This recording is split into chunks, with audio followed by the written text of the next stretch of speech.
Dr. Foster, did you ever imagine in your wildest dreams that the Marching 100 would garner the type of success that it has? No way in the world. I couldn't foresee anything like that.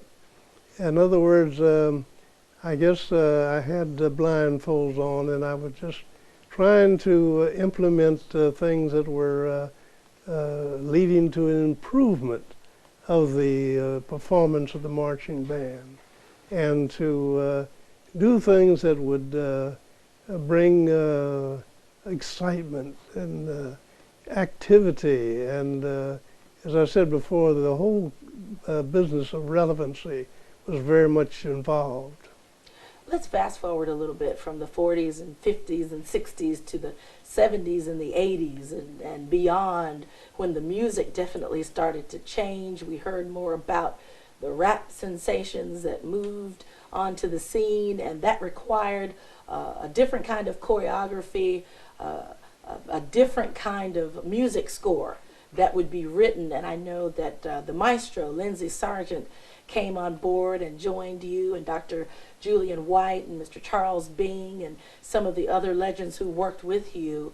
And were you concerned about the genre at that time and things that were starting to change? Well, I was concerned, but I was trying to see how we could be a part of it. And one of the difficulties of the modern music was the fact that it was very difficult to arrange the music at that time for a big band of 200 or more pieces, from the original score of, say, a small ensemble of 2, 3, 4, 5, 6, or even 12 or 15. And this was very, very difficult. But we were able to surmount that. And what we did was to try to make a facsimile of whatever was going on. And that goes with this movement of the steps as well as the music itself. The famous announcer that you have, Mr. Joe Bullard, everybody knows him. He's a radio broadcast celebrity in the Tallahassee community and all over the state of Florida. And there's always those two words that he uses, those two words at just about every game. He talks about surround sound. The sound of the band has also been a great part of the FAMU Marching 100 success. Without giving away too much of that secret, that recipe, can you tell us to a certain extent about that sound? It's different. I've heard many bands, I'm sure as those in our audience can say the same, and we've heard them on television.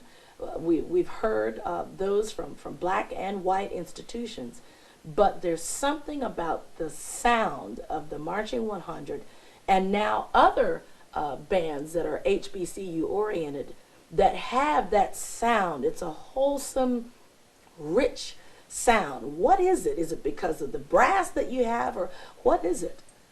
Well, it's a very complex evaluation in terms of the music itself.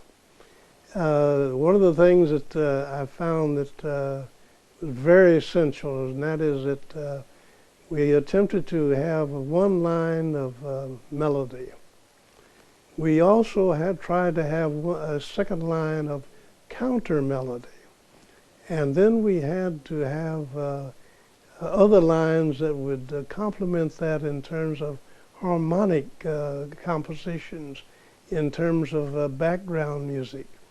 And for example, instead of the basses just doing the usual umpa and beats on the 1 and then 2 or 1 and 3, they would have some melodic lines, and we found that there was more interest in the music than just the melody itself.